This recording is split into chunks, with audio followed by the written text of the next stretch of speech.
ഇന്ന് നമ്മൾ നോക്കുന്നത് ടോക്കിയോ റിവഞ്ചസ് എന്ന ജാപ്പനീസ് അനിമി ടി വി സീരീസിന്റെ സീസൺ 3 5ാമത്തെ എപ്പിസോഡാണ്. എപ്പിസോഡിലോട്ട് പോകുന്നതിന് മുമ്പ് എല്ലാവരും നമ്മുടെ വീഡിയോക്ക് ഒന്ന് ലൈക്ക് ചെയ്യുക. 700 ലൈക്കാണ് നമ്മുടെ ടാർഗറ്റ്. സോ 700 ലൈക്ക് എപ്പാവുന്നോ അപ്പോൾ അടുത്ത എപ്പിസോഡ് അപ്ലോഡ് ആവുന്നതായിരിക്കും. അപ്പോൾ സമയങ്ങളെ നേരെ എപ്പിസോഡിലോട്ട് പോകാം. അമ്മക്കിനി ഒരുപാട് ദൂരം പോവേണ്ടതുണ്ട്. സോ ഇനി നീ മുത്തശ്ശന്റെ കൂടെ നിൽക്കണം എന്ന് പറയാണ് ഹേമയുടെ അമ്മ. അവസാനമായിട്ട് ഞാൻ അമ്മയെ കാണുന്ന സമയത്ത് അമ്മ ലിപ്സ്റ്റിക്കും സെന്റും ഒക്കെ അടിച്ചിട്ടുണ്ടായിരുന്നു. അമ്മ എപ്പോഴാ തിരിച്ചു വരാ എന്ന് ചോദിക്കുകയാണ് ഹേമ. എന്റെ ബിസിനസ് എല്ലാം അവസാനിച്ചതിന് ശേഷം ഞാൻ തിരിച്ചു വരാം എന്ന് പറഞ്ഞ് അവളുടെ അമ്മ അവിടെ നിന്നും പോകുന്നു. സോ മുത്തശ്ശന്റെ കൂടെയാണ് അവൾ ഇപ്പൊ ജീവിക്കുന്നത്. രണ്ടുപേരും ഇവിടെ ശ്രദ്ധിക്കുക. ഇനി മുതൽ ഹേമ നിങ്ങളുടെ സിസ്റ്ററാണ്. അവളുമായിട്ട് നല്ല രീതിക്ക് എന്നെ പെരുമാറണം എന്ന് അവളുടെ മുത്തശ്ശൻ പറയുന്നു. ഹേമയോ എന്ത് വിയേഡായിട്ടുള്ള പേരാ എന്ന് പറഞ്ഞ് മയക്കി അവളെ കളിയാക്കുന്നു. ഇത് കണ്ട് മുത്തശ്ശൻ അവന്റെ മണ്ടയ്ക്ക് നങ്ങൾ കൊടുക്കുന്നു. പാഞ്ചറോ ഇങ്ങനെയൊന്നും സംസാരിക്കുന്നത് പെണ്ണുങ്ങൾക്ക് ഇഷ്ടമല്ല. ഹേമ കുറച്ചു കഴിഞ്ഞിട്ട് നമുക്ക് പുറത്തു പോവാം എന്ന് ഷീനിച്ചിറ അവളോട് പറയുന്നു. ആക്ച്വലി മൈക്കിയുടെ മുത്തശ്ശൻ ഒരു കരാത്തെ മാസ്റ്ററാണ്. ഒരുപാട് കുട്ടികൾ അവിടെ കരാട്ട പഠിക്കുന്നുണ്ട്. ബാജിയും കരാട്ട പഠിക്കുന്നുണ്ട് അവിടെ. ഇത് കണ്ട് ഷീനിച്ചിറോ നീ ചെറിയ കുട്ടിയാണെങ്കിലും വളരെയധികം സ്ട്രോങ് ആണല്ലോ എന്ന് പറയുവാണ്. ഷീനിച്ചിറോ നിങ്ങളോ എന്ന് പറഞ്ഞ് ബാജി എക്സൈറ്റഡ് ആവുന്നു. ഇത് കണ്ട് മുത്തശ്ശൻ അവൻ അവിടെ നിന്ന് ഓടിക്കുന്നു. വളരെ ചെറുപ്പത്തിൽ തന്നെ മൈക്ക് വളരെ സിമ്പിൾ ആയിട്ട് എന്നെ കിക്ക് ചെയ്യും. പ്രാക്ടീസ് പോലും ഇല്ലാതെ ഇവൻ എങ്ങനെ ഇത്രയും സൂപ്പറായിട്ട് കിക്ക് ചെയ്യുന്നേ എന്ന് ചിന്തിക്കുവാണ് ബാജി. അവൻ നാച്ചുറൽ ആയിട്ട് ഒരു ജീനിയസ് ആണ്. എന്റെ പേരക്കുട്ടിയല്ലേ എന്ന് മുത്തശ്ശൻ അവനെ നോക്കി പറയുന്നു. ഹേയ് മാഞ്ചറോ നമുക്കൊരു കൈ നോക്കിയാലോ എന്ന് ചോദിക്കുകയാണ് ബാജി. എനിക്ക് ഇൻട്രസ്റ്റ് ഇല്ലെന്ന് മൈക്കിയും പറയുന്നു. പിന്നെ എന്തിനാ നീ ഇങ്ങോട്ട് വന്നേ? എല്ലാവരും വരുന്നുണ്ട്, പിന്നെ ഒന്ന് ഷോ കാണിക്കാൻ വന്നതാ എന്ന് പറയാണ് മൈക്കി. ഹേമയെ കണ്ടിട്ട് അതാരാണെന്ന് ബാജി ചോദിക്കുന്നു. അത് ഹേമ എന്റെ സിസ്റ്ററാണ് എന്ന് പറയുവാണ് മൈക്കി. ഹേമ ഫോറിൻ നെയിം ആണല്ലോ, രണ്ടുപേരും ഒരേപോലെയാണല്ലോ, രണ്ടിനും ബുദ്ധിയില്ല മണ്ടന്മാര് എന്ന് പറയാണ് ഹേമ. അങ്ങനെയാണെങ്കിൽ ഇന്നു മുതൽ എന്റെ പേര് എഡ്വേർഡ്, എന്റെ പേര് മൈക്കി എന്ന് അവർ രണ്ടുപേരും പറഞ്ഞ ചിരിച്ചുകൊണ്ടിരിക്കുവാണ്. അങ്ങനെ ഇംഗ്ലീഷ് പറഞ്ഞ് അവരവിടെ ചിരിച്ചുകൊണ്ടിരിക്കുന്ന സമയത്ത് സത്യം എന്താന്ന് വെച്ചാ എനിക്കറിയാം എന്റെ അമ്മയ്ക്ക് എന്നെ ഇഷ്ടമല്ല, അതാ എന്നെ വിട്ടിട്ട് പോയത്. ജോലി കഴിഞ്ഞതിന് ശേഷം അവർ തിരിച്ചു വരാന്ന് പറഞ്ഞതാ അറിയോ എന്ന് പറഞ്ഞ് ഹേമ കരയുന്നു. പിന്നീട് ഷീനിച്ചിറോയും മുത്തശ്ശനെയാണ് കാണിക്കുന്നത്. ഹേമക്കിപ്പോ ഇവിടെയൊക്കെ ശീലമായി. എത്രയൊക്കെ ഓക്കെ ആണെന്ന് പറഞ്ഞാലും അവളുടെ ഉള്ളില് ഒരുപാടധികം കഷ്ടപ്പെടുന്നുണ്ട് പാവം. അവളുടെ മുഖത്ത് ഒരു ചിരി കാണണം എന്ന് ഷീനിച്ചിറോ പറയുന്നു. ഇതെല്ലാം തന്നെ മൈക്കി കേൾക്കുന്നുണ്ട്. ഹേയ് നീ അത് കറക്റ്റായിട്ടല്ല ചെയ്യുന്നത്, ഞാൻ വേണമെങ്കിൽ നിനക്ക് പഠിപ്പിച്ചുതരാം എന്ന് മൈക്കി അവളോട് പറയുന്നു. ഇത് കേട്ട് അവൾ മുഖം തിരിക്കുകയാണ്. ഇന്നു മുതൽ എന്റെ പേര് മൈക്കി എന്നാണ്. എന്റെ പേര് മൈക്കി എന്നായതുകൊണ്ട് എന്റെ സിസ്റ്ററിന്റെ പേര് വിയേഡാണെന്ന് ആരും പറയില്ല. സോ ഇനി മുതൽ ഞാൻ എപ്പോഴും മൈക്കി ആയിരിക്കും. ഇത് കേട്ട് ഹേമയ്ക്ക് സന്തോഷാവുകയാണ്. ഈ പേരൊന്നും എനിക്കൊരു പ്രശ്നമല്ല എന്ന് പറഞ്ഞ് ഹേമ ചിരിക്കുകയാണ്. ഹേയ് ഹേമ ചിരിച്ചല്ലോ, നീ ചിരിച്ചെന്ന് കരുതി എന്റെ ബ്യൂട്ടിയിൽ നീ വീണു പോവല്ലേ എന്ന് പറയുവാണ് മൈക്കി. നീയും ഷീനിച്ചോറോയും എന്റെ ടൈപ്പല്ല എന്ന് പറയാണ് ഹേമ. എന്നാ മൈക്കി എന്റെ ലൈഫിൽ വന്നുകൊണ്ടാണ് ഞാൻ ഒറ്റപ്പെടാണ്ടിരുന്നത് എന്ന് ഹേമ മനസ്സിൽ വിചാരിച്ചുകൊണ്ട് ഡ്രാഗനെ പോയി കാണുന്നു. പിന്നീട് നമ്മൾ കാണുന്നത് ടോമാന്റെ മീറ്റിംഗ് നടക്കുന്നതാണ്. ഹിനുപ്പി ഒരു ഫ്ലാഷ് ബാക്ക് ആലോചിക്കുന്നു. ടൈജു റിട്ടയർഡ് ആയി, ബ്ലാക്ക് ഡ്രാഗൺ ടോമാന്റെ അണ്ടറിൽ വന്നു എന്ന് ഹിനുപ്പി പറയുന്നു. നീ ബ്ലാക്ക് ഡ്രാഗന്റെ 11th ലീഡർ ആവാൻ ആഗ്രഹിക്കുന്നുണ്ടോ എന്ന് ചോദിക്കുവാണ് മൈക്കി. എനിക്കതിന് ആഗ്രഹമില്ല, പക്ഷേ ടാക്കിമിച്ചി ഹാനഗാക്കി അവനെ 11th ലീഡറായിട്ട് ഞാൻ നോമിനേറ്റ് ചെയ്യണം. ടൈജുന്റെ കൂടെ ഫൈറ്റ് ചെയ്യുന്ന സമയത്ത് ബ്ലാക്ക് ഡ്രാഗന്റെ ഫസ്റ്റ് ലീഡറെ ഞാൻ അവന്റെ ഉള്ളിൽ കണ്ടു. ബ്ലാക്ക് ഡ്രാഗനെ കറക്റ്റ് ആയിട്ട് കൊണ്ടുപോകാനുള്ള പൊട്ടൻഷ്യൽ ടാക്കിമിച്ചിയുടെ കയ്യിലുണ്ട്. ഇല്ല, നീയല്ല ടാക്കിമിച്ചി ആദ്യം കണ്ടത്. ടാക്കിമിച്ചിയെ ഫസ്റ്റ് റിക്രൂട്ട് ചെയ്തത് ഞാനാണ്. അവനെ കാണാൻ എന്റെ ചേട്ടനെ പോലെ തന്നെയാണ്. സോ അത് ഞാൻ ആദ്യം കണ്ടുപിടിച്ചേ എന്ന് മൈക്കി പറയുന്നു. ടാക്കിമിച്ചി എനിക്ക് സ്വന്തമാണ്. അവൻ അങ്ങനെ ഒരു ആഗ്രഹം ഉണ്ടെങ്കിൽ അവൻ തന്നെ 11th ലീഡർ ആവട്ടെ എന്ന് മൈക്കി പറഞ്ഞിട്ടുണ്ടായിരുന്നു. ആ ദിവസം ഇത്ര പെട്ടെന്ന് വരുമെന്ന് ഞാൻ ഒരിക്കലും വിചാരിച്ചില്ല എന്ന് ഇനുപ്പി വിചാരിക്കുന്നു. 5th ഡിവിഷൻ ക്യാപ്റ്റൻ മൂച്ചോ നമ്മളെ ചതിച്ചല്ലേ. ഈ ഫൈറ്റിൽ എങ്ങനെയെങ്കിലും ഫസ്റ്റ് ഡിവിഷനിലുള്ള കോക്കോയെ തിരിച്ചു കൊണ്ടുവരണം. ഇനുയി ടെൻജിക്കോ നമ്മൾ അറ്റാക്ക് ചെയ്യുവാണെങ്കിൽ അത് എപ്പോഴായിരിക്കും എന്ന് ചോദിക്കുകയാണ് മൈക്കി. ഫെബ്രുവരി 22 അത് ജിസാനയ്ക്ക് ഒരു സ്പെഷ്യൽ ഡേ ആണ്. 16 വർഷങ്ങൾക്ക് മുൻപ് ബ്ലാക്ക് ഡ്രാഗൺ അന്നാണ് ആദ്യമായിട്ടുണ്ടായത്. നീ പറഞ്ഞു നോക്കുമ്പോ നാളെയാണ് ഫെബ്രുവരി 22. അങ്ങനെയാണെങ്കിൽ അവർ നമ്മളെ നാളെ അറ്റാക്ക് ചെയ്യുമല്ലേ? അതെ, അതിൽ യാതൊരു ഡൗട്ടും ഇല്ല എന്ന് ഇനുയി പറയുന്നു. ടോമാളിലെ എല്ലാ മെമ്പേഴ്സിനെയും ഗ്യാദർ ചെയ്യും എന്ന് മൈക്കി പറയുന്നു. ഇസാന ഞാൻ ഒരിക്കലും ഇതിന് കൂട്ടു നിൽക്കില്ല, ഇത് തെറ്റാണ് എന്ന് കോക്കച്ചോ പറയുന്നു. ടോമാളിനെ ഇല്ലാതാക്കാൻ ഇതേ ഒരു വഴിയുള്ളൂ. നീ എന്താ ചെയ്യാൻ പോകുന്നതെന്ന് നിനക്കറിയോ? നിനക്കത് ഓക്കെയാണോ എന്ന് ചോദിക്കുകയാണ് കോക്കച്ചോ. എനിക്കത് ഓക്കെയാണ്, പക്ഷേ കൊല്ലാന്നൊക്കെ പറഞ്ഞാ എനിക്കെന്തോ അത് ശരിയായിട്ട് തോന്നുന്നില്ല എന്ന് കോക്കച്ചോ പറയുന്നു. അങ്ങനെ അന്ന് രാത്രി ടോമാന്റെ എല്ലാ മെമ്പേഴ്സും ഒരു മീറ്റിംഗ് തന്നെ അറേഞ്ച് ചെയ്യുന്നു. ചിഫ്യു ഈ ബാറ്റിലെ ഫസ്റ്റ് ഡിവിഷന്റെ മിഷൻ തന്നെ കോക്കോയെ തിരിച്ചു കൊണ്ടുവരണം, കിയസുക്കി ഇസാനെ തോൽപ്പിക്കണം എന്ന് ടാക്കമിച്ചി പറയുന്നു. മൊത്തത്തിൽ ടെൻജിക്കോയെ ഇല്ലാതാക്കണം അതല്ലേ? അതെ അത് തന്നെ. പക്ഷെ ഇപ്പോഴുള്ള ടോമാനെ കൊണ്ട് ടെൻജിക്കോയെ തോൽപ്പിക്കാൻ പറ്റുമെന്ന് അറിയില്ല എന്ന് ചീഫി പറയുന്നു. ഫെബ്രുവരി 22 നാളെ ടെൻജിക്കോ നമ്മളെ അറ്റാക്ക് ചെയ്യാൻ വരും. നമ്മളൊരു ഫൈറ്റിന് തന്നെ തയ്യാറായിട്ട് വേണം നിൽക്കാൻ. അവരെ തന്നെ ക്രൈം സിൻഡിക്കേറ്റർ എന്നാണ് വിളിക്കുന്നത്. സോ ന്യായമായിട്ട് ഫൈറ്റ് ചെയ്യുമെന്ന് എനിക്ക് തോന്നുന്നില്ല. നമ്മളും ന്യായമായിട്ട് ഫൈറ്റ് ചെയ്യാൻ പാടില്ല. സ്മൈലിയും മിക്സുയെയും ബൈക്കിൽ വരുമ്പോ അവരൊറ്റ അടി അടിച്ചു. അവർ ബൈക്കിൽ നിന്നും താഴെ വീണിട്ടും ഒരു ഇരുമ്പ് അടി വെച്ച് അവരെ അടിച്ചോണ്ടിരുന്നു എന്ന് ഹാക്കായി പറയുന്നു. ഇപ്പൊ അവർക്ക് എങ്ങനെയുണ്ട് എന്ന് ചോദിക്കുവാണ് ഡ്രാഗൺ. അവരെ ഹോസ്പിറ്റലിൽ അഡ്മിറ്റ് ആക്കിയിട്ടുണ്ട്, ഇപ്പൊ കുഴപ്പമൊന്നുമില്ല എന്ന് അവർ പറയുന്നു. ആ ടെൻജിക്കോ ജയിക്കാൻ വേണ്ടി മോശമായിട്ടുള്ള എല്ലാ ട്രിക്സും യൂസ് ചെയ്യുന്നുണ്ട്. ടോമാനും അവർക്ക് മുമ്പിൽ ന്യായമായിട്ട് നടക്കാൻ പാടില്ല. ഫസ്റ്റ് ഡിവിഷനിലുള്ള എല്ലാവരെയും അവരടിച്ചു. മറ്റെല്ലാ ഡിവിഷന്റെയും ക്യാപ്റ്റനെയും അവരടിച്ചു. 5th ഡിവിഷൻ ക്യാപ്റ്റൻ നമ്മളെ ചതിച്ച് അവരുടെ കൂടെ പോയി ജോയിൻ ചെയ്യുകയും ചെയ്തു. അതും ശരിയാണ് എന്ന് ടാക്കമിച്ചി ചിന്തിക്കുന്നു. നമുക്കും ന്യായമായിട്ട് ഫൈറ്റ് ചെയ്യാൻ പാടില്ല, വെപ്പൺസ് വെച്ച് ഫൈറ്റ് ചെയ്യാം എന്ന് എല്ലാവരും വിളിച്ചു പറയുന്നു. എല്ലാവരുടെ അറ്റൻഷനും കിട്ടാൻ വേണ്ടി ബൈക്ക് സ്റ്റാർട്ട് ചെയ്ത് പേയാൻ റേസ് ചെയ്യുന്നു.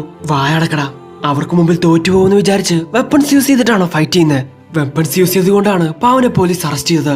ഞാനും ഒരു മിസ്അണ്ടർസ്റ്റാൻഡിങ്ങില് ഡ്രാഗനെ കൊല്ലാൻ വേണ്ടി പോയി. അന്ന് മൈക്കി എന്നോട് എന്താ പറഞ്ഞെന്നറിയോ?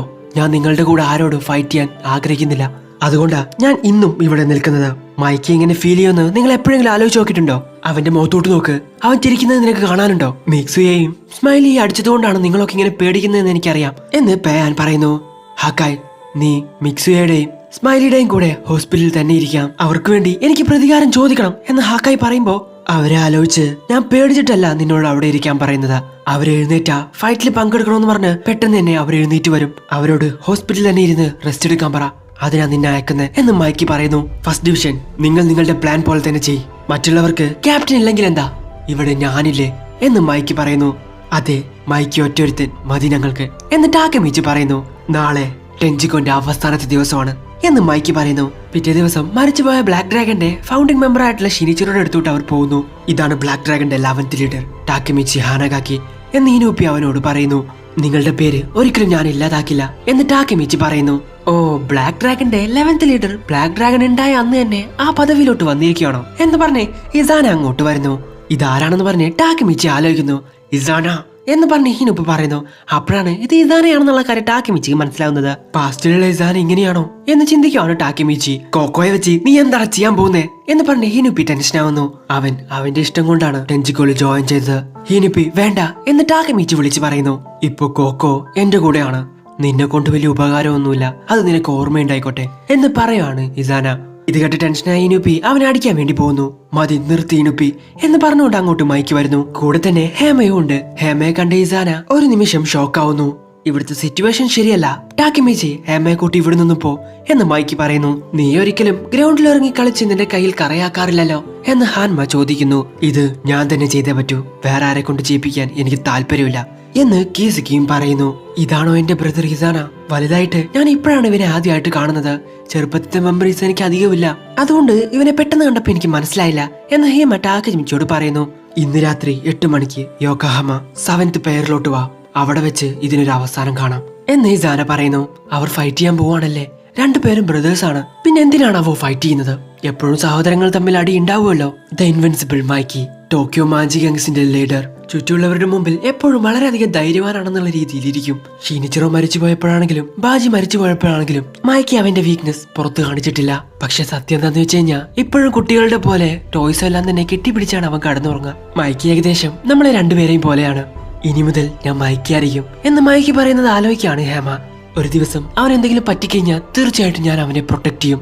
മൈക്കി എന്നെ പ്രൊട്ടക്ട് ചെയ്താ അതുപോലെ എന്ന് ഹേമ പറയുന്നു. ഹേമ ഉള്ളിടത്തോളം കാലം മൈക്കിക്ക് ഒന്നും തന്നെ സംഭവിക്കില്ല. മൈക്കിയെ മനസ്സിലാക്കി എപ്പോഴും അവന് സപ്പോർട്ടായിട്ട് ഹേമ കൂടെ തന്നെയുണ്ട് എന്ന് ടാക്കിമിച്ചി ആലോചിക്കുന്നു. പെട്ടെന്നാണ് അവരൊരു കാര്യം ആലോചിക്കുന്നത്.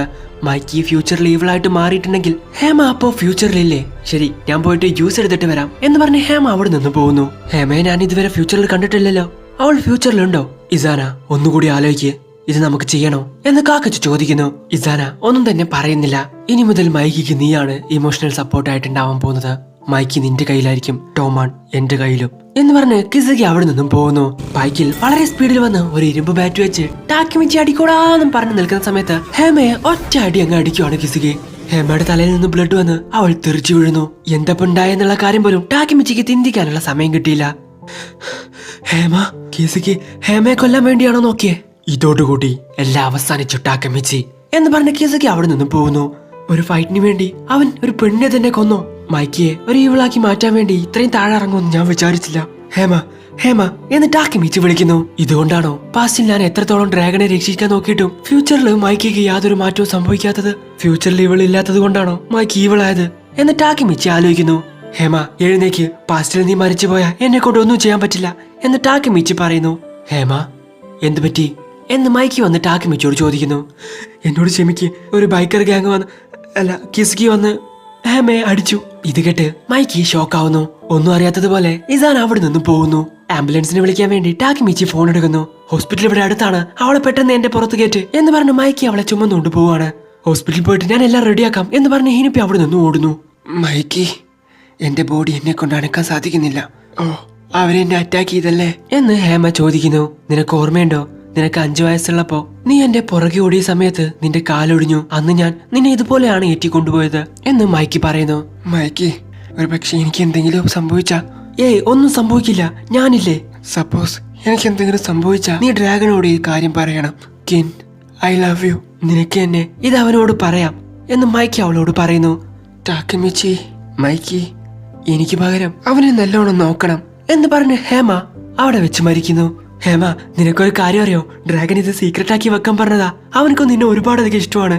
ഹോസ്പിറ്റലിൽ പോയിട്ട് നിന്റെ മുറിവൊക്കെ മാറിയിട്ട് നമുക്ക് അവനെ വിളിക്കാം. ഇത് കേൾക്കുമ്പോ അവൻ ഒരുപാടധികം സന്തോഷാവും. ടാക്കിമിച്ചി, എന്റെ ജാക്കറ്റ് ഒന്ന് ഹേമയുടെ മുകളിലിടോ. എന്താണെന്നറിയില്ല, അവളെ ഒരുപാടധികം തണുക്കുന്നു. അവൾ മരിച്ചുപോയെന്നുള്ള കാര്യം ടാക്കിമിച്ചിക്ക് മനസ്സിലാവുന്നു. ഹേമ, എന്റെ ആഗ്രഹം എന്താണെന്നറിയോ? നീയും ഡ്രാഗണും കല്യാണം കഴിച്ച് നിങ്ങൾ രണ്ടുപേരും ഒരു വീട്ടിൽ താമസിക്കുന്ന സമയത്ത് ഞാൻ എപ്പോ വന്നാലും നിന്നെ നോക്കാതെ ഡ്രാഗൺ എന്റെ കൂടെ ഇരുന്ന് വെള്ളം അടിക്കണം. മീക്സുയ, ടാക്കിമിച്ചി എല്ലാവരും ഞാൻ വീട്ടിലോട്ട് കൊണ്ടുവരും. നിങ്ങളുടെ കുട്ടികൾ എന്റെ കൂടെ ഇരുന്ന് കളിക്കും. അപ്പോൾ പോലും എപ്പോഴത്തെയും പോലെ എന്റെ കൂടെ നീ അടിയുണ്ടാക്കി കൊണ്ടുവരണം. അതാണ് എന്റെ ആഗ്രഹം എന്ന് സങ്കടത്തോടെ മൈക്കി പറയുന്നു. ഹേമ മരിച്ചുപോയെന്നുള്ള കാര്യം അക്സെപ്റ്റ് ചെയ്യാൻ മൈക്കിയെ കൊണ്ട് സാധിക്കുന്നില്ല. സോ അവിടെ വെച്ച് എപ്പിസോഡ് അവസാനിക്കുന്നു. ടാക്കിമിച്ചി എത്രത്തോളം പാസ്റ്റിൽ പോയി ഫ്യൂച്ചർ ചേഞ്ച് ചെയ്താലും മൈക്കി ഫ്യൂച്ചറിൽ ഇവളായിട്ട് മാറുന്നത് ഹേമ മരിച്ചുപോയത് കൊണ്ടാണ്. ഈ കാര്യം ഇപ്പോഴാണ് ടാക്കിമിച്ചിക്ക് മനസ്സിലാവുന്നത്. ഹേമ പാസ്റ്റിൽ മരിച്ചുപോയത് കൊണ്ട് തന്നെ ടാക്കിമിച്ചിയെ കൊണ്ട് ഇനി ഒന്നും തന്നെ ചെയ്യാൻ പറ്റില്ല. സോ ഹേമ മരിച്ചു പോയിരിക്കുന്നു. എന്തായാലും ഇവിടെ നിങ്ങൾക്ക് ഇഷ്ടപ്പെടുന്ന ലൈക്ക് ചെയ്യുക, ഷെയർ ചെയ്യുക, സബ്സ്ക്രൈബ് ചെയ്യുക, തുടർന്നുള്ള ബെൽ ഐക്കൺ കൂടി എനേബിൾ ചെയ്യുക. അടുത്ത എപ്പിസോഡ് അടുത്ത ദിവസം വരെ. അതുവരേക്കും ബൈ.